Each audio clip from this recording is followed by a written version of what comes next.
नमस्कार, times of Bharat पर आपका बहुत बहुत स्वागत है। आपके साथ मैं हूं राकेश पांडे। शाम के 5 बजने वाले हैं। वक्त हो गया है देश के सबसे पसंदीदा डिबेट शो राष्ट्रवाद का। राष्ट्रवाद यानी देश से बढ़कर कुछ नहीं। प्रयागराज में मेरी लगातार मौजूदगी और आज मैं मौजूद हूं प्रयागराज में संगम के किनारे बड़े हनुमान जी मंदिर। लेकिन उससे पहले आप तस्वीर देखिए किस तरीके से लोगों की लाइन लगी है। बड़ी तादाद में यहाँ पर लोग खड़े हैं हनुमान जी के दर्शनों के लिए संगम में डुबकी लगाकर। एक बार जरा जयकारा लगा दीजिए आप लोग। जय श्री राम। इधर भी आप तस्वीर। कहाँ से आ रहे हैं आप लोग? कहाँ से आ रहे हैं आप लोग? इंदौर। और आप देखिए अलग अलग जगहों से देश भर से लोग यहाँ पर आए हैं, संगम में आस्था की डुबकी लगा रहे हैं। लेकिन बात सियासत की कर लेते हैं। सवाल ये उठता है कि अखिलेश यादव जो मकर संक्रांति के मौके पर पहुंच गए, हरिद्वार में उन्होंने डुबकी लगाई, और जब ये सवाल पूछा गया कि आप प्रयागराज कब जाएंगे, संगम तट पर कब जाएंगे, उन्होंने कहा जब मां गंगा का बुलावा आएगा तो जाएंगे। तो सवाल ये बीजेपी पूछ रही है कि भाई पहले राम मंदिर का बुलावा नहीं आया अभी तक, अब प्रयागराज में बुलावा नहीं आ रहा है, तो आखिरकार ये बुलावा नहीं आने का खेल क्या है? बहुत सारी बातें हैं, बहुत सारी चर्चाएं हैं, लोगों की भीड़ है, हनुमान जी के दर्शनों के लिए लोग खड़े भी हैं, इनसे भी मैं बातचीत करूंगा। लेकिन सबसे पहले एक रिपोर्ट आप देखिए।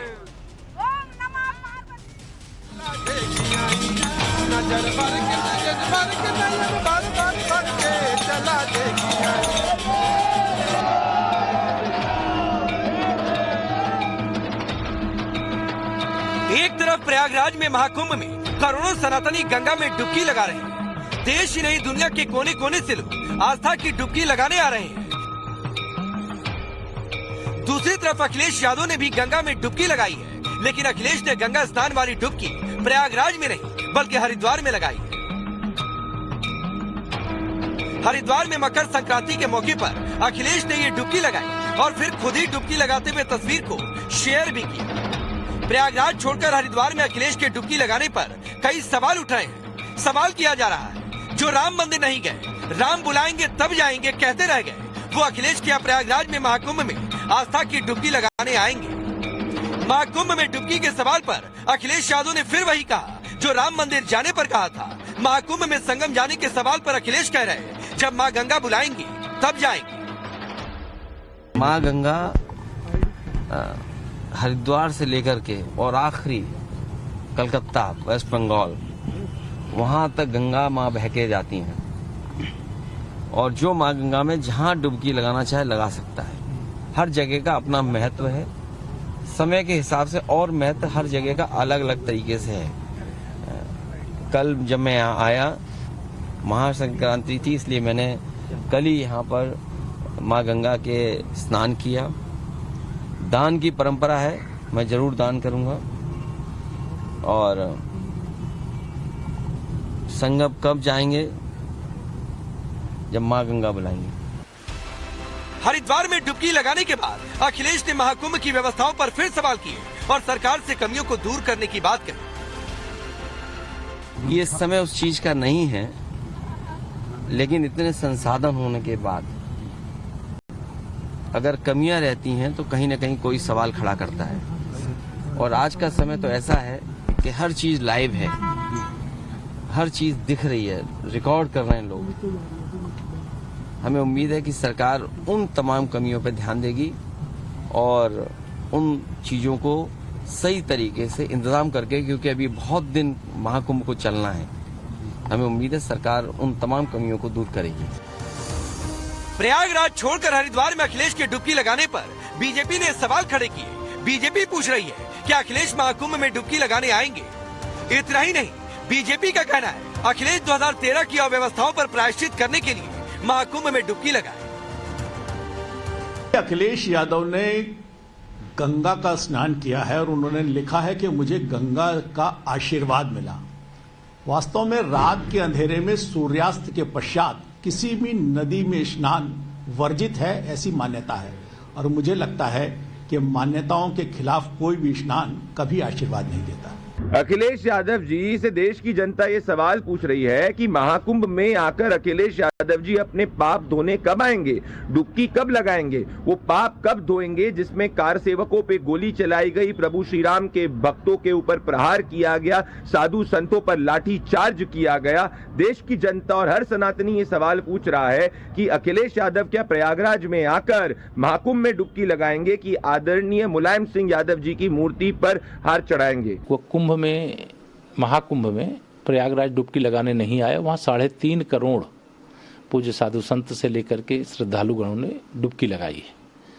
और श्री अखिलेश यादव जी हरिद्वार भी डुबकी लगाए हैं, तो भारतीय जनता पार्टी का भय उन्हें सता रहा है। सरकार की जो उत्तम व्यवस्थाएं हैं उसके कारण से उनके मन में डर पैदा हुआ है और वह डुबकी लगाए, ये अच्छी बात है। लेकिन मैं उनसे कहूँगा कि अपने कार्यकाल में 2013 में जो कुंभ जब मुख्यमंत्री थे उस समय कराए थे, उस समय की अव्यवस्था को याद करें, उस समय लोगों के साथ घटी घटनाओं को याद करें, उस समय सरकार के ओर से जो व्यवस्था करनी चाहिए नहीं किए, उसके लिए प्रायश्चित करें और प्रायश्चित की डुबकी प्रयागराज के महाकुंभ में 2025 में लगा लें। सवाल उठ रहे हैं कि जहां करोड़ों सनातनी एकजुट होते हैं, अखिलेश वहां से किनारा क्यों कर लेते हैं? समाजवादी पार्टी का कहना है बीजेपी सर्टिफिकेट ना बांटे। भारतीय जनता पार्टी से समाजवादी पार्टी को किसी सर्टिफिकेट की जरूरत नहीं है। ये भाजपा तय नहीं करेगी कि जो श्रद्धालु हैं, जिनका सनातन धर्म में विश्वास है, वो गंगा स्नान करे ना करे, इसके लिए भारतीय जनता पार्टी से सर्टिफिकेट नहीं चाहिए।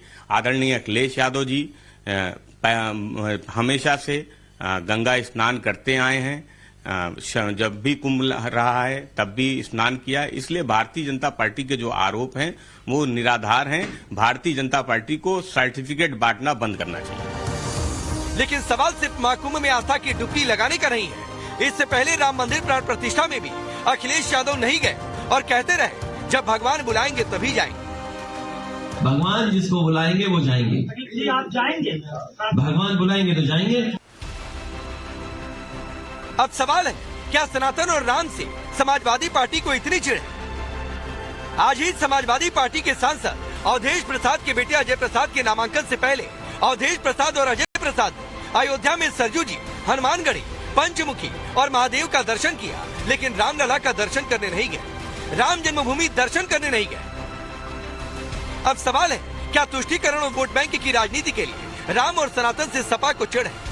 क्या खास समुदाय का वोट बैंक छिटकने के डर से अखिलेश यादव राम मंदिर और महाकुंभ से किनारा कर रहे हैं? सबसे बड़ा सवाल है कि राम मंदिर नहीं गए, क्या अखिलेश प्रयागराज में महाकुंभ में डुबकी लगाने जाएंगे? ब्यूरो रिपोर्ट, टाइम्स नाउ नव भारत।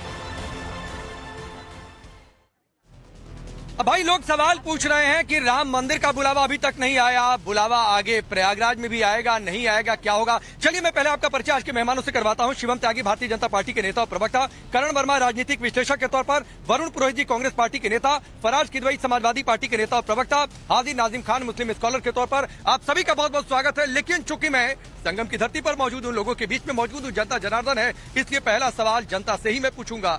अब बताइए आप कहाँ से आई हैं? मैं मथुरा से। अखिलेश यादव जी संगम में जाकर डुबकी अभी नहीं लगाए हैं, वो हरिद्वार में जाकर डुबकी लगाए।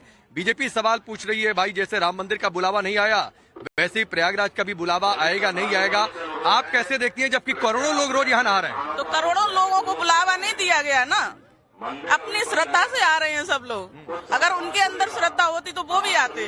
श्रद्धा नहीं अखिलेश यादव के श्रद्धा, संगम में श्रद्धा नहीं है उनकी। अच्छा, संगम में श्रद्धा नहीं है जी, अगर संगम में श्रद्धा होती तो वो स्वयं आते यहाँ पे। बड़ी बात कह रही हैं आप, क्यों नहीं श्रद्धा है? क्योंकि उनको ही लग रहा है कि यहाँ पे करोड़ों लोग आ रहे हैं और हम गए तो कहीं भीड़ भाड़ में चप ना जाए, दब ना जाए। अखिलेश यादव भीड़ से डर रहे हैं। ने क्या किया है इस महाकुंभ को, एक उनने उसको दे दिया है राजनीतिक तौर पर। राजनीतिक कौन राजनीति कर रहा है? उसमें उन्होंने जोड़ दिया है राजनीति से। किसने? अखिलेश यादव जी ने। अच्छा, अखिलेश यादव राजनीति कर रहे हैं? अच्छा, आप नहीं बोलेंगे? हाँ भाई, आप बताइए, अखिलेश यादव राजनीति कर रहे हैं? हाँ, आप बताइए। हम एमपी इंदौर से आए। अच्छा लग रहा है सर मेले में आके। मेले में अच्छा लग रहा है। अखिलेश यादव नहीं आए, आप बीजेपी पूछ रही है। योगी जी, मोदी जी एक नंबर है सर। आप बताइए भाई। सब लोग आए लेकिन अखिलेश यादव के पास हिंदुत्व नहीं है, वो मुसलमान है, वही रहेगा। नहीं, ऐसे बात मत कहिए। नहीं, ये बिल्कुल गलत बात है। गलत बात नहीं किसी को लेकर। वो उसको आना चाहिए था ना। आना चाहिए ये कहिए, लेकिन ऐसे थोड़े ही बोलेंगे कि मुसलमान क्यों नहीं आए वो? ये सवाल पूछिए, लेकिन ऐसे थोड़े नहीं। क्या वो अखिलेश यादव क्यों नहीं आए? ये सवाल पूछिए, लेकिन ऐसा थोड़े नहीं है कि मुसलमान है। वो उनको आना चाहिए था। वो गए हरिद्वार गए ना, उनको यहाँ भी आना चाहिए था, अयोध्या में भी आना चाहिए था। ठीक है ठीक है। और इधर कोई बोलेगा भाई? आप बताइए कहाँ से आए हैं? गुजरात से। अखिलेश यादव हरिद्वार में जाकर नहाए, लोग पूछ रहे हैं कि जैसे राम मंदिर नहीं गए वैसे प्रयागराज भी नहीं आएंगे, क्या आप क्या बोलेंगे इस पर? पॉलिटिक्स में हमें तो कुछ पता नहीं है। पॉलिटिक्स में के बारे में हमें आप कोई बोलेगा कि भाई पॉलिटिक्स पर? आप कहाँ से बताइए? हम जम्मू से आए हैं। बाकी ये देख रहे हैं कि जोगी जी ने व्यवस्था तो बहुत की है, मगर फिर भी जनता को परेशानी हो रही है थोड़ी। भीड़ ज्यादा हो गई है ना? भीड़ ज्यादा हो गई है, जिसके कारण हम मंदिरों में जा रहे हैं। हम एम्प्लॉय भी हैं, मगर फिर भी हमें दर्शन करने के लिए। चलिए, ये लोगों से हमने बातचीत किया। अब फराज किदवई जी, मुझे एक बात बताइए, बड़ी लोगों की गुस्सा है, लोग भी कह रहे हैं कि अखिलेश यादव की आस्था ही नहीं है, या फिर सियासत से हो सकता है वो दूरी बना रहे हो। राकेश जी, आप सही बोल रहे हैं। लोगों का बहुत ज्यादा गुस्सा है, और गुस्सा इस बात से है कि इस दुनिया के सबसे बड़े आयोजन में, जो कि बहुत पवित्र भी है, उस आयोजन में इतनी ज्यादा अव्यवस्थाएं हैं कि आप इन महिलाओं को जरा से सुनिए, गुस्सा सुनिए। रात भर खुले आसमान में ये महिलाएं वहां पर बैठी हुई हैं, और वहां पर कोई भी इंतजाम नहीं किया हुआ है, और इस कड़ाके की ठंड में वो एक कंबल के सहारे खाली हैं। अब तक के 10,000 लोगों की वहां पर तबीयत खराब हो चुकी है, और उनको कोई प्रॉपर इलाज नहीं मिल रहा है।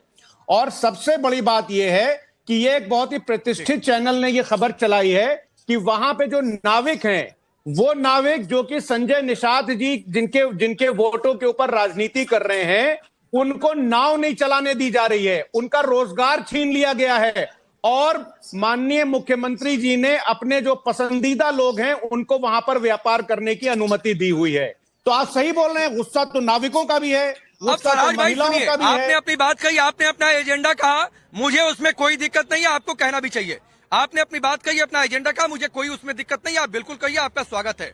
लेकिन सर, इतनी दिक्कत है और इतनी समस्या हो रही है, तो अखिलेश यादव को हरिद्वार में डुबकी लगाने की बजाय यहीं पर आकर रात में डुबकी लगा के, और समाजवादी पार्टी के पास इतना पैसा तो है कि 10,000 कंबल बांट दे, लेके आ जाना चाहिए था कंबल।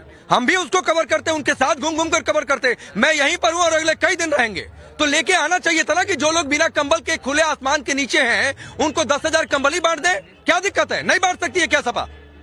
माननीय मुख्यमंत्री जी से कहिए इस्तीफा दे दें, और हम फिर ऐसा कुंभ मेला ऑर्गेनाइज कर देंगे कि नहीं, ये इस्तीफा वाला, देखिए, एक बहुत जेन्युइन सवाल है, या तो आप लोगों के साथ है या तो लोगों के साथ नहीं है। यहाँ कंबल बांट कर आप सवाल उठाते कि कंबल नहीं मिल रहा है, मुझे बात समझ में आती। और सपा के पास इतना, अरे सर फराज भाई, आप हमसे बोल रहे हैं इंतजाम करिए। वाह राकेश जी, नहीं फराज किदवई, कैसा न्याय है? ये तो अन्याय कर रहे हैं। नहीं, मैं बिल्कुल नहीं कह रहा हूँ इंतजाम करिए, लेकिन पत्थरबाजों के घर जाने के लिए, उनको देने के लिए 5-5 लाख का फंड होता है सपा के पास। सुनिए, संभल जाने के लिए, वहां पर मुआवजा देने के लिए, और किसको, जिन पर पत्थरबाजी का आरोप है, जिन पर गोलीबारी का आरोप है, उनको देने के लिए फंड 5-5 लाख का है आपके पास। लेकिन यहाँ पर जनता जो कि आस्था की डुबकी लगाने के लिए आई है, आपके हिसाब से खुले आसमान के नीचे रह रही है, उसको देने के लिए फंड नहीं है, कंबल देने के लिए फंड नहीं है आपके पास। ये आप सोचिएगा। मेरे हिसाब से नहीं राकेश जी, ये एक प्रतिष्ठित चैनल जो कि नेशनल लेवल का चैनल है, उसकी रिपोर्टिंग है। ये मेरे अरे सर सुनिए ना, प्रतिष्ठित नहीं, सारे चैनल प्रतिष्ठित होते हैं, कोई चैनल बिना प्रतिष्ठा के नहीं होता है। पहले आपको बात बता दूं। और दूसरी बात है, हाँ ठीक है, खुले आसमान के नीचे लोगों ने रात गुजारी है, मैं इससे इनकार नहीं कर रहा हूं, लेकिन फराज भाई, मैं भी ग्राउंड पर हूं, और उसके पीछे एक बड़ी वजह है कि लोग चाहते हैं कि एकदम तट के किनारे ही व्यवस्था हो जाए। मैंने कई लोगों से बातचीत की, आप लोग क्यों यहाँ पर रह रहे हैं, तो वो कह रहे हैं कि हम चाहते हैं यहीं कहीं हो जाए, जबकि थोड़ी सी व्यवस्था दूर है। ये लोगों की एक और समस्या मैं आपको बता रहा हूँ। मैं ये नहीं कह रहा हूँ कि 100% व्यवस्था एकदम अप टू द मार्क है, लेकिन हाँ, अगर आपकी नियत में खोट नहीं होता तो कंबल बांटकर सवाल उठाते कि देखिए मुख्यमंत्री कुछ नहीं कर रहे हैं, कंबल भी नहीं बंटवा रहे, हम कंबल बांट रहे हैं, तब आप इस्तीफा मांगते तो मैं आपके इस्तीफे को लॉजिक मान लेता। देखिए राकेश जी, ऐसा है कि भारतीय जनता पार्टी की लाइन आप मत बोलिए, आपसे सर्टिफिकेट नहीं चाहिए कि नियत में खोट है या नहीं है। और हमारे राष्ट्रीय अध्यक्ष आदरणीय, क्यों नहीं बोलूं भाई, हाँ क्यों नहीं बोलूं, सुनिए, और आपने ये साबित कर दिया कि आप सनातन विरोधी हैं। अगर हरिद्वार में गंगा जी में अखिलेश जी डुबकी लगा रहे हैं तो आपको क्या प्रॉब्लम है? क्या वहां की गंगा जी में डुबकी लगाना पाप है?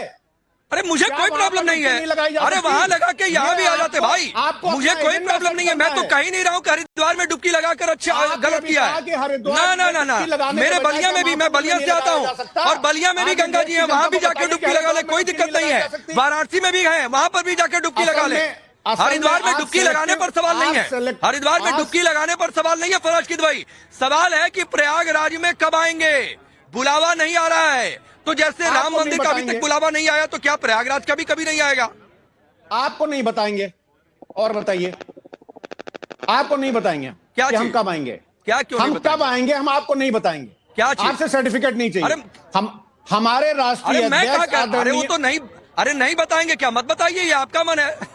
हाँ बिल्कुल नहीं शिवम बताएंगे। त्यागी, ये नहीं बताएंगे, मत बताएं भाई, लेकिन जनता तो पूछ रही है और जनता कह रही है। एक जनता महिला को तो बता कह रही थी देंगे। कि उनके पैर में छाले पड़ जाएंगे, इसलिए नहीं आ रहे हैं, ज्यादा चलना पड़ रहा है। देखिए राकेश जी मैं एक ही चीज कहना चाहता हूं कि कल गंगा स्नान किया हरिद्वार में अखिलेश यादव जी ने। अब गंगा स्नान तो आदमी तभी करता है जब उसको पाप धोने होते हैं, और पाप तो उसको तभी होने होते हैं जब उसने कोई पाप किए हो। अब अखिलेश यादव ने कौन से पाप किए थे? चंद्रशेखर रावण जरा अखिलेश यादव से फोन करके एक बार पूछ ले कि कौन से पाप धोने कल वो गए थे। खैर हम ऐसा नहीं मानते, मैं तो कहता हूं अगर पाप नहीं किए तो पुण्य कमाने भी जाते हैं, गंगा स्नान करना ही चाहिए, अच्छी बात है। रही बात इनकी कुंभ जाने की, अरे कुंभ चले गए तो वोट नहीं कट जाएंगे। अगर कुंभ में एक बार स्नान कर लिया तो फराज किदवई जैसे लोग ना प्रवक्ता रहेंगे और इन जैसे लोग ना वोटर रहेंगे। दूसरी बात, कंबल नहीं मिला, मैं मानता हूं कोई भी अव्यवस्था नहीं होनी चाहिए और अव्यवस्था बिल्कुल नहीं है। हाँ थोड़ी सी परेशानी जरूर हो सकती है जब लोग ज्यादा होते हैं, लेकिन जिन लोगों के जमाने में 42 लोगों की जान कुंभ में चली गई हो, अरे इतनी जल्दी लाइट कैसे बुझ गई? फराज जी आपकी लाइट बुझ गई, विंडो की आ गई। तो मैं यही कहता हूं कि जिन लोगों के जमाने में 42 लोगों की जान चली गई भगदड़ में, ये फराज के चाचा, नहीं प्लीज बीच में मत बोलिए, बीच में नहीं, रिक्वेस्ट है, नहीं बीच में मत बोलिए, बीच में मत बोलिए। फिर लाइट चली गई, झूठ बोलने वाले थे, ये देखिए अंधेरा हो गया। ये अंधेरा कायम रहे ऐसे ही समाजवादी वालों पर, फिर से अंधेरा हो गया। खैर मैं कहना चाहता हूं जिन लोगों के जमाने में 42 लोगों की जान चली गई और ये फराज के चाचा जो है आजम खान जब उनके मैनेजमेंट कर रहे थे कुंभ का, वो आ जाकर कह रहे वो कंबल नहीं मिला। अरे ये कंबल बांटने चले गए तो इनका क्या हाल करेगी इनके जो वोटर हैं? मैं सिर्फ एक ही चीज कहना चाहता हूं, ये आस्था का विषय है। और ये फिर लाइट चली गई इनकी। एक तो ये समाजवादी वाले मतलब बस अंधेरे में ही लगेंगे अगले 20 साल, ऐसा लग रहा है मुझे। खैर मैं कहना चाहता हूं ये कि जिस तरीके से चीजें चली हैं आस्था के विषय में, अगर किसी को कोई चीज, फिर लाइट चली गई, ये आदमी मुझे लग रहा है ये पार्टी अंधेरे से बाहर इस जीवन में तो निकल नहीं सकती। हटा दो, बार बार डिस्ट्रैक्शन हो रही है इनको देखकर। खैर मैं कहना चाहता हूं कि जिस तरीके से आस्था के विषय में इनका अपना एक स्टैंड है ये गलत है। मैं भी कह सकता हूं फराज किदवई का जो सबसे पावन जगह है जिसका मैं भी सम्मान करता हूं, वहां पर जो है लाशें सड़कों पर थी, अव्यवस्था और न जाने क्या क्या था। लेकिन मैं मानता हूं कि फराज की आस्था जिस जगह में है, जिस स्थान में है, जिस जगह को वो मानते हैं, मैं भी उसका नाम सम्मान से लूं और मैं भी उसके बारे में, और अगर मुझे कुछ अच्छा विकल्प देना है, विचार देना है, तो मैं उस हिसाब से दूं कि उसको बुरा ना लगे। लेकिन अगर मैं फराज के जहां वो पूजा करते हैं, जहां वो सब चीजें करते हैं, मैं उसको कह दूंगा भड़क जाएंगे 2 मिनट में, ये मुझे पता, भागने लगेंगे, तिल मिला जाएंगे, लेकिन मैं नहीं कहूंगा। मैं फिर भी नहीं, लेकिन मेरा ये कहना है कि भाई आप कंबल नहीं मिल रहा है, खुले आसमान के नीचे हैं, आप कहिए, लेकिन आकर कंबल बांट देते तो फिर भी लॉजिक समझ में आ जाता, उसके बाद सवाल उठाते। वरुण पुरोहित जी, आपको नहीं लगता है कि बहुत इलॉजिकली तरीके से समस्याओं को उठाया भी जा रहा है तो उठाया जा रहा है? आप कभी आने की जहमत नहीं उठाते हैं, उसके बाद आप कहें कि इतनी अव्यवस्थाएं, अरे घूम देते एक बार अखिलेश यादव, मीडिया वैसे भी कवर कर लेती है, बता देते घूम घूम कर, देखो ये काम नहीं हुआ, ये काम नहीं हुआ, ये काम नहीं हुआ। राकेश जी, कहीं कुंभ में जाना, नहीं जाना, हरिद्वार जाना, पुष्कर जाना, मकर संक्रांति पे गंगा सागर जाते हैं लोग बाग, ये अपना आस्था का विषय है। लेकिन जो आप प्रश्न उठा रहे हो, क्योंकि पत्रकार हो, आपको उठाना चाहिए, सामाजिक राजनीतिक जीवन में जो लोग हैं उनको जाकर के कुव्यवस्था को उठाना चाहिए था। आज की जो Bharatiya Janata party, Modi centric Bharatiya Janata party with difference तो रही नहीं, जिस हिसाब से अटैक करती है विपक्ष पे, तो विपक्ष को जो आप कह रहे हो उससे और भी ज्यादा सुझाव लेकर के जगह जगह कैंप में देखते क्या नहीं हो रहा, उनके आज हाईलाइट होती कुव्यवस्थाएं, तो उसको जनता को भी पता लगता है भी राजनेता हमारे साथ में कुव्यवस्था के खिलाफ खड़े हो।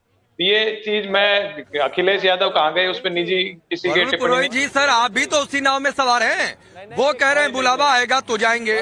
राम मंदिर आपकी पार्टी के नेता भी नहीं गए, आपकी पार्टी के नेता भी नहीं गए, ये भी नहीं जा रहे हैं, इसीलिए प्रयागराज को लेकर और बड़े सवाल उठ रहे हैं। राकेश जी का साथ साथ मेरा भी एक सवाल ऐड कर लीजिए वरुण जी, मैं आपसे पूछना चाहता हूँ, ये 5 दशक तक, इस 5 जनरेशन इस देश में प्रधानमंत्री बनने वाला खानदान क्या सिर्फ बाबर की मजार पर ही जाना जानता है?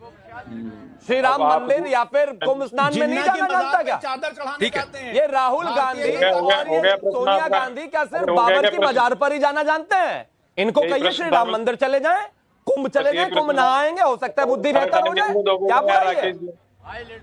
अब ये आप लोग सनातन हो ही नहीं। ठीक है, अच्छा चलिए वरुण पुरोहित का जवाब हो जाने दीजिए, वरुण पुरोहित का जवाब हो जाने दीजिए। सारा टाइम लेना चाहते हो, जवाब देना नहीं देना चाहते हो, आपका प्रश्न ही नहीं है कोई, आपको प्रश्न करना ही नहीं आता है डिबेट के अंदर। मंदिर नहीं जाएंगे, कौन गया कौन नहीं गया, मोदी जी कहाँ गए, आपको प्रश्न मोदी जी कहाँ जाते हैं, अटल जी कहाँ गए, उसका हिसाब लोगे? नहीं बताइए ना, पर्सनल परिवारों का हिसाब लोगे? 5-5 जनरेशन से जा रहे हो, कुंभ जाया नहीं जाता, 5 पीढ़ियों से श्री राम मंदिर जाया नहीं जाता, यहाँ से बैठकर ज्ञान देते रहेंगे, बाबरनामा ही पढ़ते रहना पूरा जीवन, बाबरनामा ही पढ़ते रहना। अच्छा ठीक है, वो तो पढ़ते रहे, आप कुंभ गए कि नहीं गए? विकास ही नहीं हुआ अभी तक। नहीं ऐसे नहीं चलेगा, ऐसे चीखने चिल्लाने से काम नहीं चलेगा। आपको नहीं आती ये बाबर का बाबरनामा पढ़ना बंद करिए, कुंभ में जाइए, सद्बुद्धि आएगी। अलग बात कुंभ में जाइए, सद्बुद्धि आएगी। अगले अच्छा ठीक है, रुक जाइए, मैं फराज भाई के पास जाता हूं, लेकिन उससे पहले एक बात बताइए, अखिलेश यादव राम मंदिर नहीं गए, अखिलेश यादव प्रयागराज में कब आएंगे, ये बीजेपी सवाल पूछ रही है, आपको लगता है सवाल उचित है? अगर हाँ तो आपको क्यों लगता है? इसलिए क्योंकि वो यहाँ पे नहीं आ सकते। क्यों नहीं आ सकते? क्योंकि वो हिंदू मुस्लिम करते हैं, सिर्फ मुस्लिम करते हैं। वो कह रहे हैं बुलावा नहीं आ रहा है। बुलावा कैसे नहीं आएंगे तो बुलावा आएगा ना। आपको क्या लगता है? नहीं, बुलावा नहीं है, ऐसा नहीं होना चाहिए। आदमी जो भी आए अब पार्टी की तरफ से बोल रहा है, भगवान सबके हैं, सबके लिए डोर खुला है, सबको आना चाहिए। लेकिन नहीं आ रहे हैं तो क्यों नहीं आ रहे हैं भाई? वही हिंदू मुस्लिम का लड़ाई अच्छा किसी को कोई दिक्कत हो रही है महाकुंभ में? नहीं, क्या दिक्कत? कोई दिक्कत नहीं। कोई समस्या हो रही है भाई? क्या सर? कोई अव्यवस्था दिखी आपको? नहीं, अव्यवस्था नहीं है सर, सब कुछ ठीक है, पर ये इधर जो लाइन लगा है ये इसका कुछ समझ में नहीं। भीड़ होगी तो लाइन लगेगी भाई, मंदिर में आरती हो रही है। भीड़ तो होगी, उसका व्यवस्था भी तो सही होना चाहिए। तो भीड़ सही है यहाँ की, और मैं तो बोलती हूँ कि सब लोग आइए, और बहुत अच्छा व्यवस्था है। खाली पहले दिन 14 तारीख को थोड़ा सा ये लगा, हार्ड लगा, भीड़ बहुत ज्यादा। हाँ, गाड़ी बंद थी कि काफी लोग, करोड़ों में लोग आए थे, हम खुद वहाँ पे नहीं खड़े हो पाए। अच्छा अखिलेश यादव नहीं आ रहे हैं प्रयागराज, आना भी नहीं चाहिए हमारे ख्याल से। काहे नहीं आना चाहिए? हम मोदी जी से खुश है और हमें उनके अलावा और कोई नहीं चाहिए। अरे भाई फराज की दवाई जी, लोग कह रहे हैं अइबे मत करें वो तो। हाँ इधर भी देखिए, इधर भी के होते हुए उनकी कहाँ जरूरत है? योगी जी है ना। हाँ तो उनके अलावा उनकी अखिलेश यादव की नहीं जरूरत है, कोई जरूरत नहीं है। बड़े नेता है भाई। अरे बड़े नेता तो क्या हुआ, अखिलेश यादव बड़े नेता। अभी योगी जी अच्छा शासन चला रहे हैं। हाँ, योगी जी अच्छा हिंदू मुस्लिम करते रहेंगे क्या? योगी की तरह करना चाहिए। अब चलिए फराज की दवाई, मैं कोई सवाल नहीं पूछूंगा भाई, 30 सेकंड बोल लीजिए, उसके बाद सीधे करण वर्मा के पास जाऊंगा। देखिए लोग क्या कह रहे हैं। देखिए राकेश जी, लोग क्या कह रहे हैं वो मैंने आपको सुना दिया। अब आप सिलेक्टिवली अगर वो लोगों को सुनाना चाहें तो वो आपकी मर्जी है। दूसरी बात, मैं एक बात बोलना चाहता हूँ। अरे कोई सेलेक्टिव नहीं हूँ, सुनिए, कोई सेलेक्टिव नहीं हूँ। और आपको एक बार तस्वीर दिखाता हूँ। आप ये आरोप लगाए ना फराज की दवाई, जरा रवि हमारे कैमरामैन है, जरा कैमरा उठाइए और दिखा दीजिए लाइन कितनी लंबी है। नहीं पहले पूरी लाइन दिखा दीजिए। आप सेलेक्टिव कह रहे हैं ना, ये दिखाइए लाइन कितनी लंबी है, दिखाइए यहाँ तक, देखिए कितनी लाइन है, देखिए ये कितनी लंबी लाइन है। आप ये लाइन देखिए, आप ये सेलेक्टिव होना इसे कहते हैं। ग्राउंड पर होकर, मैं सिर्फ स्टूडियो से नहीं शो करता हूँ, आप ये देखिए, आप इसे सेलेक्टिव होना कब बोलते हैं फराज की दवाई जी? आप बोलिए, अपनी बात पूरी करिए। इससे हमने भी कुंभ कराया है, और हमने जो कुंभ कराया उस पर हार्वर्ड यूनिवर्सिटी ने रिसर्च भी की, इसलिए हमको ना लाइन दिखाइए और ना कुछ दिखाइए। हम जा करके सब देख चुके हैं, 3-4 दिन हम वहां शिवम त्यागी जी को बताइएगा, हम रुक भी चुके हैं। मैं पर्सनली रुक चुका हूं, मैं पर्सनली कुंभ में रुक फराज की दवाई हमको मत कहिए कि हम सेलेक्टिव हो रहे हैं। ये सेलेक्टिव होना नहीं होता है। ग्राउंड पर उतर के आ जाते यहाँ पर, आपको भी इनवाइट कर रहा हूँ, आ जाइए, और ऐसे ही लोगों के बीच आपको भी खड़ा करके डिबेट कर लूंगा। नहीं, हम आ भी जाएंगे, अब लेकिन एक मेरी बात सुनिए। माननीय प्रधानमंत्री जी जब बनारस से जब वहां गुजरात से भाग करके बनारस चुनाव लड़ने आए थे, तो उन्होंने क्या बोला था? ना मुझे किसी ने भेजा है, ना मुझे किसी ने बुलाया है, मुझे तो माँ गंगा ने बुलाया है। आज एनजीटी क्या कह रही है माँ गंगा के लिए? क्या बोल रही है? सेंट्रल पोल्यूशन कंट्रोल बोर्ड क्या बोल रहा है कि जो 326 ड्रेन है उसमें से 247 ड्रेन अनटैप्ड हैं, और 3,516 मिलियन लीटर पर डे गंदा पानी जा रहा है, जिसमें इंसान का मलमूत्र भी जा रहा है। तो वहां पे आदमी क्या नहाएगा, क्या आचमन करेगा? अरे सब ठीक है, सवाल घुमाइए नहीं। अभी मैं पोल्यूशन पर चर्चा नहीं कर रहा हूँ, सवाल घुमाइए नहीं। करण वर्मा ये कह रहे हैं कि मैं सेलेक्टिव होकर सवाल पूछ रहा हूँ। इतनी भीड़ के बीच कोई सेलेक्टिव कैसे हो सकता है भाई? और सब लोग कह रहे हैं कि अखिलेश यादव मत आए, उनकी जरूरत ही नहीं है यहाँ पर। करण वर्मा प्रधानमंत्री जी ने देखिए जो खुद सिलेक्टिव हैं वो दूसरे पे इल्जाम लगा रहे हैं सिलेक्टिव होने का। एक तो राकेश जी, कॉन्फिडेंस अगर किसी को सीखना है तो फराज किदवई जी को देख ले जरा। सीएजी की रिपोर्ट है 2014 में कि आपका इतना खराब था वहां पर पूरा इंतजाम कि 111 में, देखिए मेरे बोलते ही शिवम जी के बोलते ही इनकी लाइट उड़ जाती है, 111 सैंक्शनड वर्क्स में से 81 कंप्लीट नहीं थे, आप आगे बढ़ गए। 59% कंस्ट्रक्शन वर्क आपने नहीं कंप्लीट किया था। यूपी विधानसभा में टेबल्ड रिपोर्ट है, मतलब शर्म थोड़ी सी तो कर लेनी चाहिए। एक तो काम नहीं ठीक किया, 35 लोगों की जान चली गई, उसके बाद आप इतना ज्यादा सीना ठोक कर बात कर रहे हैं, कुंभ तो मेला थोड़ी सी में इसमें जाने शर्म गई होनी थी चाहिए। करण वर्मा जी, दूसरी कुंभ बात, मेला में नहीं गई थी, रेलवे स्टेशन पे गई ऐसे थी। नहीं चल सकती। सर, अब ये मैं रेलवे एक स्टेशन पे घंटे से गई इनकी थी। बात सुन रहा हूँ, मैं बात कर लूं फिर आप बोलिएगा। मेरे को बात कर लेने दीजिए फिर आप बोलिएगा प्लीज। फराज भाई सुन लीजिए, करण वर्मा अपनी बारी का इंतजार कर रहे थे, सुन लीजिए उनको, पहले सुन लीजिए उनको। इनकी यही दुविधा है राकेश जी, जब कोविड की वैक्सीनेशन भी चल रही थी, सारी पूरा दुनिया ये कह रहा था कैसे हो गया ये कि 100 करोड़ की इतने स्मूथ वैक्सीनेशन हो गई 2 बार, तब भी ये छाती पीट पीट के रो रहे थे कि अरे ये दुविधा है, ये दिक्कत है। अरे दिक्कतें हर जगह होती है, उन्हें सुधारा जाता है, पर अगर आपकी मंशा ही ये है कि हर जगह बदनामी करना, तो ये आपकी प्रॉब्लम है, देश की नहीं है ये। और राकेश जी ये क्यों है, ये अंधकार क्यों है आज जो हम स्क्रीन पे देख रहे हैं, वो इसलिए है ये सनातन एकता देख ही नहीं सकते। आज वहां ना किसी की जात देखी जा रही है उस लंबी लाइनों में, जब 1.5 करोड़ लोग एक साथ जब डुबकी लगाते हैं, किसी की जात नहीं, ये सनातन एकता का एक प्रतिबिंब है। और समाजवादी पार्टी की, पीडीए की राजनीति पे ताला लग जाता है उस दिन। इनकी राजनीति इस पे आश्रित है, कैसे विभाजन हो, कैसे कास्ट पे बांटे, कोई कास्ट पे नहीं बट रहा है, सनातन एकता देखने को मिल रही है, इससे इनकी नींदें उड़ गई और अंधकार छा गया है। ठीक है, मैं आता हूं इस पर, लेकिन हाजी नाजिम खान, और सवाल ये है भाई कि ये सिर्फ क्या एक वोट बैंक के लिए हो रहा है, जो संभल से संदेश दिया गया पत्थरबाजों के लिए फंड हो जाता है, उनके घर जाने के लिए समय मिल जाता है, लेकिन सवाल हिंदू सनातनी पर्वों पर जाने की बात हो जाए, मंदिरों पर जाने की बात हो जाए, तो भाई समय नहीं मिलता है, बुलावा नहीं आ रहा है।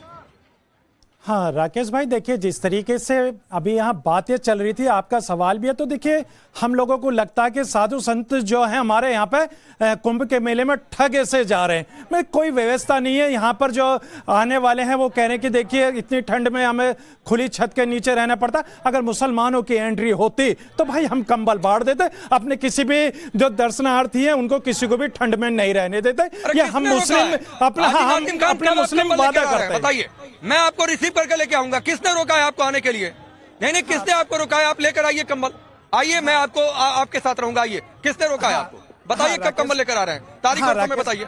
राकेश भाई सुन तो लीजिए, देखिए आपने मेरा मान सम्मान करा, उसका मैं तहे दिल से आपका खैर मकदम करता हूं, लेकिन इतनी बड़ी बात आपने कह दी कि आज साधु संतों से पूछ ले कि हाजी नाजिम जब यहाँ कुंभ के मेले में आएगा, कंबल बांटने आएगा, क्या हाजी नाजिम के वो कंबल वो स्वीकार नहीं, पहले आप बताइए कंबल लेकर कब आ रहे हैं भाई? आपने नहीं, पहले आपने कहा ना, आपने कहा बहुत आप गेम खेल रहे हैं ना कि कंबल बांट देते हैं, मुसलमान आते हैं, किसने रोका भाई? आप आइए, बताइए कब कंबल लेकर आ रहे हैं, बताइए। हाँ राकेश भाई, देखिए मैं तो कल ही अपनी ट्रेन में, सुन लीजिए, मैं तो कल ही अपनी ट्रेन में 100 कंबल लेकर 200 कंबल लेकर कुंभ के मेले में आ जाऊंगा, अपने हिंदू भाइयों को ठंड में नहीं रहने दूंगा। जिस तरीके से यहाँ पर जो बात करी जा रही थी, जितनी बता रहे उपलब्धियां बताई जा रही थी, अब आइए, कल आइए और हाँ जी शिवम भाई, क्या नाम है? नहीं, कल आप आइए, और अगर कल नहीं आए तो उसका भी बता दीजिए फिर। हाँ राकेश भाई, देखिए मैं आपका टाइम बता देता हूँ, आप वहां पे हो, बिल्कुल आपसे मिलूंगा। लेकिन क्या बात है कि आज कुंभ के मेले में हमारे शिवम भाई ने बाबर की भी एंट्री करा दी। और भाई बाबर से शिवम भाई आप लोगों को बड़ी मोहब्बत है भाई, बाबर का पीछा तो आप लोग, मुझे लगता है कि भाजपा भारत के अंदर से खत्म भी हो जाएगी जब तक आप बाबर से बेपनाह मोहब्बत नहीं छोड़ेंगे। और रही बात राकेश भाई, देखिए हम लोगों को अपने हिंदू भाइयों की आस्था का पूरा ध्यान है, साधु संतों की आस्था का पूरा ध्यान है, लेकिन जिस तरीके से बार बार यहां कहा जा रहा है कि अभी शिवम भाई ने भी कहा कि अगर आएंगे तो यहां पाप धुल जाएंगे। भाई पाप ये ना, ये दिखावे के आंसू मत बहाइए, ये दिखावे के आंसू मत बहाइए। इतनी आस्था का ख्याल होता तो अपने मौलाना के खिलाफ आज आप खड़े हो गए होते, जिन्होंने महाकुंभ में 55 बीघा जमीन को वक्फ का बता दिया था। तो इतनी आस्था का दिखावे आंसू, ये घड़ियाली आंसू मत बहाइए मेरे पास। लेकिन मैं फराज किदवई, एक सवाल है और बड़ा गंभीर सवाल है। मिल्कीपुर में चुनाव है, ठीक है, सारे मंदिर दिख गए अयोध्या के, सारे मंदिर गुप्तार घाट से लेकर सारे मंदिर दिख गए, लेकिन मंदिर नहीं दिखा आशीर्वाद लेने के लिए, तो राम मंदिर, तो भाई रामलला का आशीर्वाद समाजवादी पार्टी को नहीं चाहिए चुनाव में जीत के लिए? ये सवाल है। देखिए राकेश जी, सबसे पहली बात तो यह है कि भगवान राम का अगर किसी के पास आशीर्वाद है तो वो समाजवादी पार्टी के पास है और इंडिया गठबंधन के पास है। उसका सबूत है कि फैजाबाद में इनकी करारी हार हुई, और भगवान राम का आशीर्वाद हमको आगे भी मिलेगा और मिल्कीपुर में इनकी जमानत जब्त होगी। बजाय उसके कि ये लोग बेईमानी भी करेंगे, हमारे वोटर्स को रोकेंगे भी, उनको डराएंगे भी, उनको धमकाएंगे भी, तब भी भगवान राम का आशीर्वाद हमको प्राप्त है और हम वहां से मिल्कीपुर से जीतेंगे। तो ये तो आप बात मत करिए कि भगवान राम का किसको आशीर्वाद प्राप्त है, किसको नहीं याद है। चुनाव का प्रेडिक्शन एनालिसिस आपसे नहीं पूछ रहा हूँ फराज किद भाई, मैं आपसे पूछ रहा हूँ कि सारे मंदिर चले गए उसी अयोध्या में, लेकिन राम मंदिर क्यों नहीं गए? मैं इस पर जवाब चाह रहा हूँ आपका। मैं आपको पहले भी बता चुका हूं राकेश जी कि ये हमारी आस्था का सवाल है। राकेश पांडे कौन होते हैं पूछने वाले, हम उनको नहीं मतलब राम मंदिर में आस्था नहीं है कि हम मतलब हमारी आस्था का सवाल है, हम जाएंगे, हनुमानगढ़ी में आस्था है, हम बिल्कुल जाएंगे, आस्था है, लेकिन आस्था राम मंदिर में नहीं है। हम बिल्कुल जाएंगे, लेकिन आपको नहीं बताएंगे। राकेश जी कुछ आपका एजेंडा हम फेल करेंगे। अरे भाई ये राकेश जी, बुलावा आपका वाला एजेंडा हम खेल फेल क्यों करेंगे, खेल आपको नहीं बताएंगे, हम बिल्कुल जाएंगे। राकेश जी कुछ बोल सकता हूँ? हम बिल्कुल जाएंगे। और नहीं, मेरा एजेंडा क्या फेल करेंगे? राकेश जी, और आपके सुनिए। सांसद से फराज किद भाई मैंने पूछा, मैं अभी 3 दिन पहले 10 तारीख को मैं वहीं पर था, अरे और वो कह रहे हैं चलिए अभी चलिए, मैं उठ गया कि चलिए, वो कह रहे हैं अभी तो नहाऊंगा। राकेश भाई, राकेश जी सुनिए, बात सुनिए। अरे आप जब जाइएगा मुझे बुला लीजिएगा, मैं भी चला जाऊंगा, मुझे बुला लीजिएगा। राकेश जी आप जब जाइएगा मुझे बुला लीजिएगा, मैं चला चलूंगा, आप बेफिक्र रहिए। आप मुझे डेट टाइम बता दीजिएगा, अयोध्या यहाँ से 100 किलोमीटर दूर। नहीं, हम भी कवर करेंगे।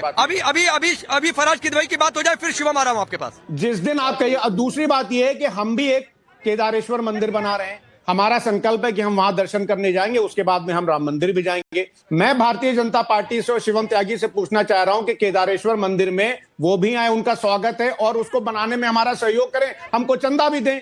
ये बताइए कि ये कब वहां पर जाएंगे? ये भी सवाल जरा इनसे आप पूछ लीजिए कि सिर्फ इसके। बोलिए शिवम, बोलिए, रिप्लाई करिए शिवम, रिप्लाई करिए। देखिए, हम तो इस देश के हर मंदिर में जाते हैं, जाएंगे और बिल्कुल रुकेंगे नहीं। और मैं मानता हूं, मेरा ऐसा मानना है कि मंदिर फराज बनाए या शिवम त्यागी, मंदिर मंदिर है, भगवान की जगह है, हमें जाने में बिल्कुल कुछ नहीं है। हम नहीं करेंगे ये ऐसे अवधेश जी की तरह के सारे मंदिरों में जाएंगे लेकिन श्री राम मंदिर से किनारा कर लेंगे। श्री राम का आशीर्वाद कहते हैं हमारे साथ सबसे ज्यादा है। अरे पिता के पैर नहीं छुओगे तो आशीर्वाद कैसे मिलेगा? भगवान के मंदिर में जाकर भगवान के पैर तो छू लो, उसमें भी शर्म आने लग गई, भगवान से भी बड़े समझने लग गए क्या अखिलेश यादव अपने आप को? खैर मैं पॉइंट पर आता हूं। नाजिम ने कहा, बीच में नहीं बोलना फराज भाई, बीच में नहीं बोलना। नाजिम ने कहा कि भाई हमें बड़ा दुख हो रहा है कि इतने सारे जो साधु हैं वो ठंड में हैं, हम चाहते हैं उनको कंबल बांट दें।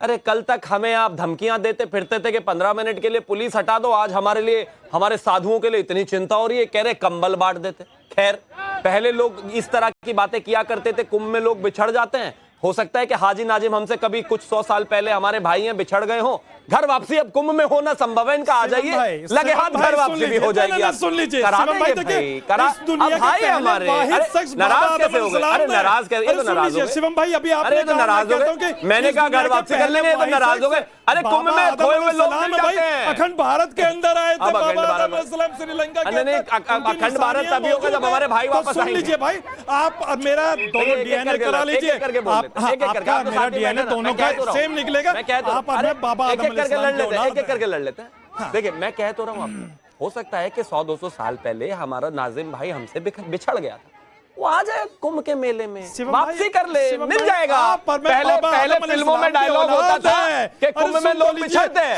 अब कुंभ में लोग मिलते हैं। चिल्लाना चिल्लाने से कुछ नहीं। ठीक है, ठीक है, अच्छा ठीक है। करण वर्मा कुछ कहना चाह रहे हैं, फिर उसके बाद मैं एक बार फिर से जनता के पास जाऊंगा। जल्दी से करण वर्मा अपनी बात रखिए।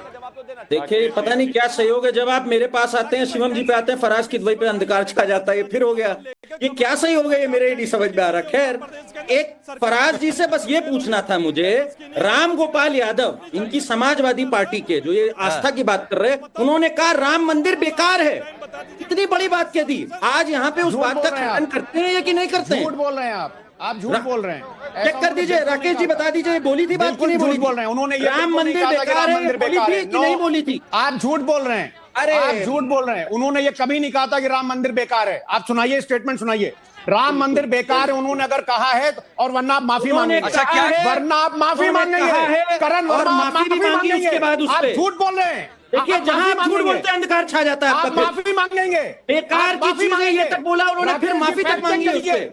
झूठ मेरा ये बोल रहे हैं। मतलब नहीं था, मुंह से निकल आपके गया था। चैनल का गलत इस्तेमाल करके ये झूठ राकेश बोल जी, रहे ये हैं। क्या तरीका है भाई? ये तरीका पूरी ये है स्टोरी कि हमने झूठों पूरी को डिबेट करी हुई है इस पे। अच्छा नहीं ठीक है। Exposing you are lying. अच्छा रुकिए। अच्छा आप बता दीजिए। नहीं कोई लाइन नहीं है, झूठ बोल रहे हैं आप। 100% कोई लाइन नहीं है। उन्होंने संभवतः नक्शे के संबंध में या किसी सुनिए फराजकीद भाई संभवतः उन्होंने नक्शे के या बनावट के संबंध में ये बात कही थी, लेकिन उन्होंने कहा था बेकार शब्द का इस्तेमाल राम मंदिर के लिए राम गोपाल यादव जी ने किया था। ये मैं आपको बता रहा हूँ फराजकीद भाई। कहा था कि राम मंदिर बेकार है। उन्होंने क्या ये कहा था राम मंदिर बेकार है? ये झूठ बोल रहे हैं करण वर्मा। राम आपको मंदिर माफी के मांगनी चाहिए। सुनिए राम मंदिर के लिए उन्होंने बेकार शब्द का इस्तेमाल किया था। संभवतः ये नक्शे या बनावट के संबंध में उन्होंने किया होगा, लेकिन बेकार शब्द का इस्तेमाल उन्होंने किया था। उन्होंने क्या ये कहा था कि राम मंदिर बेकार है, जो करण वर्मा बोल रहे हैं कोट अनकोट? और मैंने क्या क्या जो बोला? करण वर्मा बोल रहे हैं उन्होंने कहा था कि राम मंदिर के लिए है? बेकार शब्द का इस्तेमाल उन्होंने किया था। उन्होंने क्या ये कहा फराजकीद था भाई कि राम मंदिर के लिए बेकार शब्द का इस्तेमाल किया था उन्होंने। शब्दों को तोड़ मरोड़ करके पेश करना, झूठ बोलना, ये एक पाप है जो कि करण वर्मा जी पाप कर रहे हैं। आप झूठ बोल रहे हैं, आपको माफी मांगनी चाहिए भाई करण वर्मा, आपको माफी मांगनी चाहिए।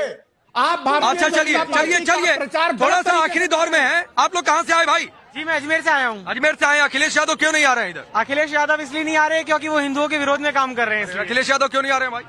कौन बोलेगा इस पर? वो मुस्लिम के खिलाफ है, मतलब हिंदू खिलाफ है, इसीलिए नहीं आ रहे। पहले राम मंदिर नहीं गए अभी तक, अब बीजेपी पूछ रही है प्रयागराज कब? अरे मुस्लिम परस्ती करते हैं और क्या। बाप रे बाप। और कोई बोलेगा भाई इस पर? यहाँ की व्यवस्था देखने के लिए नहीं आ रहे हैं क्योंकि योगी बाबा ने इतनी बढ़िया पूछिए, क्या क्वेश्चन पूछ रहे हैं? अखिलेश यादव अयोध्या नहीं गए अभी तक, मतलब राम मंदिर के दर्शन करने। प्रयागराज में सवाल उठा रहे हैं लेकिन यहाँ नहीं आ रहे। वही है ना कि अखिलेश यादव को जो है सिर्फ मुसलमानों से है, हिंदुओं से कोई मतलब नहीं है। चाहे राम गोपाल यादव हो, चाहे कोई भी हो, उनका किसी को लेना नहीं। सिर्फ एक देखिए एक छोटा बच्चा भी है। क्या नाम है बेटा आपका? रुद्राक्ष पांडे। आप यहाँ पर क्या करने आए?